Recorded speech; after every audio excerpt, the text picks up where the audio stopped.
Ghana, a country which started out as an exporter of electricity to neighboring Côte d'Ivoire, Togo and Benin, now grappling with a serious energy crisis which has led to the severe rationing of power. Ghana has an installed capacity of roughly 2,800 megawatts, but a generating capacity of 2,100 megawatts. The transmission grid comprises a matrix of substations and transmission lines, which includes over 4,000 kilometers of high-voltage transmission lines. The role of the Ghana Grid Company, GRIDCO, has become critical as the country has recently brought on board emergency power generators to augment supply. Power without the ability to move it across is pointless. We've come to GRIDCO to speak to the Chief Executive, Mr. William Amuna, to try to get a sense of where GRIDCO fits in this whole power supply chain against the background of all the doomsday that we've been experiencing. As you know, the plan from government, the minister specifically, is that doomsday will be a thing of the past as from the end of this year. Surely, if that is the case, there must be a lot of activity. We know there are several power plants being brought into the country and so on. But the reason we've come to GRIDCO is that the power plant without evacuation is meaningless. The power will be taken from the plant to wherever it must go through GRIDCO. So if we brought all the power in this world to this place and GRIDCO was not ready, we would be in trouble. Mr. Mona, is that correct? Well, that's very true. Various plants are coming in, totaling close to about 1,000 megawatts. And it is our duty to ensure that we are able to evacuate. So what GRIDCO has had to do is that for some of the locations, we don't have any of our installations over there. So that means that we've had to put up new installations. And for some of the old installations, we've had to actually upgrade the installations to be able to take up the new power generation that will be coming up. So we're at the fishing harbor. As you can see, that's the power plant, if you like, the floating power plant that they call the car power ship. I'm here with engineer Kofi from GRIDCO. I mean, clearly without the lines, I mean, this is completely useless.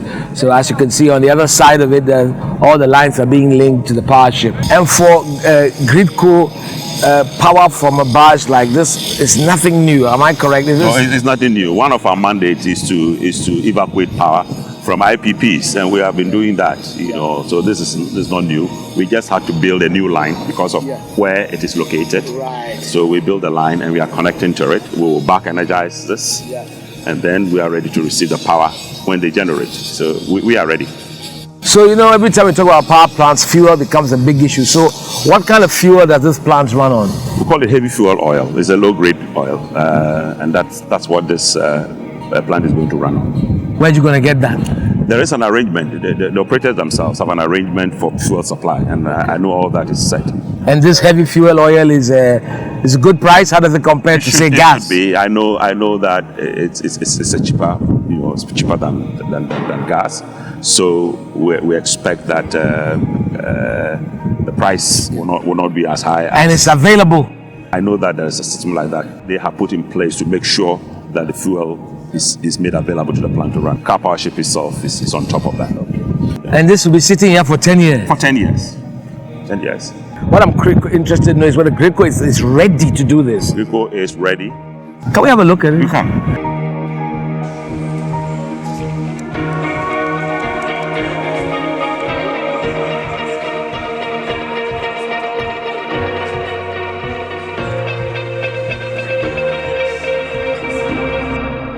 So what are we looking at here? Now let's describe what's here. Transformers. Just tell me what's going on. The transformer, one, two, three, four of them. We have what we call circuit breakers. The power being generated down here comes through the transformer. It's collected here, and this transformer takes it up to the high voltage level, and then you connect it up. You can see 1, 2, 3 lines going up there, and then from the top there's another breaker there, and then going. Okay. We have a connection agreement already signed with them. The protocols and the procedures to follow to put in power and everything has been determined. So as soon as they are ready, we receive the power and we transmit it. ECG is also ready to do the off-taking. So ECG is here. ECG is here. This is the metering panel. and this is where whatever power is produced is measured, so you know how to charge in that. That's what's happening here. Yeah, we are finalizing and making sure that the meter that is put there is accurate. GRIDCO is here, ECG is here, and then car power is here as well. Is here, okay. And an independent verifier to make sure that the meter is the right kind of meter. Wow. Accurate. So there's no dispute on the readings that the meter has. And that's what they have established. After that, it will be sealed. And then what the meter says, everybody agrees. Where are we now? What is all this? This is the generator floor. I mean, you can see the generators here, engines actually. Okay. 6 of them here. And the other 6 are on the other side. Yes. And do they work independently? What I'm asking, because if, for example, 2 are not working, does it mean the whole thing stops? They work independently. And it's even better.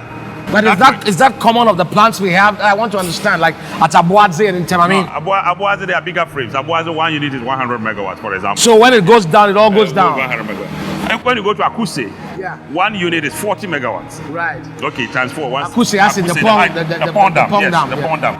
Yeah. 1 unit 40 megawatts. Right. This one unit is 18.5 megawatts. 18. It's better for the grid. I mean, if we want little changes in order to maintain stability and frequency issues, then take one off, bring one on, that kind of thing. I see what you mean. Very good. So the grid operator is really critical to all of this. Yes, and that's GRIDCO. That's what I mean. That's GRIDCO. GRIDCO does the balancing.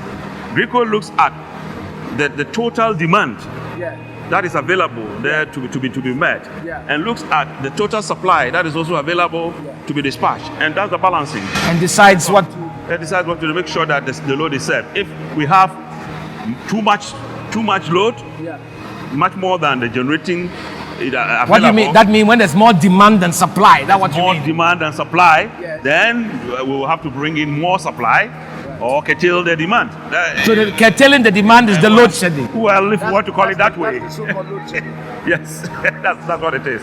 We get told sometimes that we have 2,800 megawatts of installed capacity, meaning that we even have more capacity than we use in our peak, and yet we have load shedding.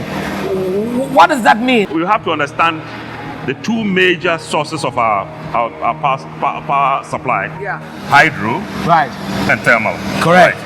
For hydro, we know Akosombo, we know the capacity. So the Akosombo installed capacity would say 1,020 megawatts. Yes, if you say 1,020 installed there. That means all turbines, all 6 lines working. Or that what? means that if we get all the 6 generators working at maximum, it will give you 1,000 to get. Yes, but the condition to achieve that is that you have enough water to drive it. Right. So even though you have the installed capacity, doesn't mean you have the power. That's what you're saying. If you may have the installed capacity, you will have the power. You don't have the energy. Oh, you don't have the fuel. You see, the energy comes from the water that is available. That's it. So the water is fuel in this case, like fuel for the hydroelectric power plant. Exactly. So if you don't have enough water to drive all your 6 machines throughout the whole year, then you cannot say that you have a capacity, really. Because you may have the capacity there, but you don't have enough water to ensure that capacity is online. I follow. And that is the key thing. But that's with regard to the hydro plant. But with the thermal, the fuel is more. Thermal. Why is that the same? You're not waiting for rainwater. You have capacity thermal, say 1,600, 1,800 installed. Yes. If you don't have the fuel, meaning gas or whatever, yes, to run the machines, you may have it installed, but you will not be able to utilize it.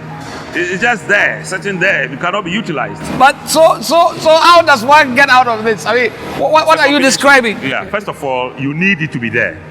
Okay, that's the first thing. You need a capacity to be there. You need a capacity to be there, correct. And after the capacity has been put there, you need to make sure that you have enough fuel to be able to generate and to turn on the energy. Otherwise, you have capacity, but we call it technically, you don't have enough fuel to support the energy requirement. So here we are now. This is additional capacity. Exactly. So this car power ship, if there is no fuel for this ship, it does not add any capacity. If there is no fuel, we will record it has installed capacity. Yeah, I get you, but not energy. You are it not doesn't getting give energy you from it. Wow. You need fuel to get it to operate. So it's a combination of both factors. You need to solve your capacity problem. Right.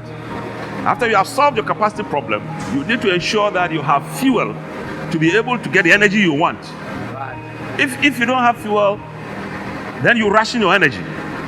What about the Bui Dam? In the design of Bui, what we're saying is that this capacity should be able to serve us 8 hours every day throughout the whole year. If you run Bui in that mode, you will be able to get it to deliver that kind of energy during that time. But then if you change it, you can also change it. If you want to change it, what it means is that if you increase the number of hours that you are running in the Bui per day, then you cannot stretch it for the whole year. Correct. It's a choice that you make, technically, So power from the ship will come here. Yes, sir. And then from here, what? Once it's here, it's on the grid. Yes, once it's here, it's on the grid. But even just behind us, we have 2 transformers, and ECG is picking power directly from the 2 transformers. So even though power from here can go anywhere in the country, we see more directly that ECG is also picking ECG, we can see there's some construction work going on there. So that's ECG preparing to take the power once it gets here. Yes. If you look at the plans in place, there are the short-term plans that include the emergencies that are coming in. They are not only the emergencies. Bone thermal power plant is almost ready. That would also be coming on. Asogli would also bring in a similar thing. Now, if you have a Mary plant coming in, and then the car power ship, I think that we should be out of darkness very soon.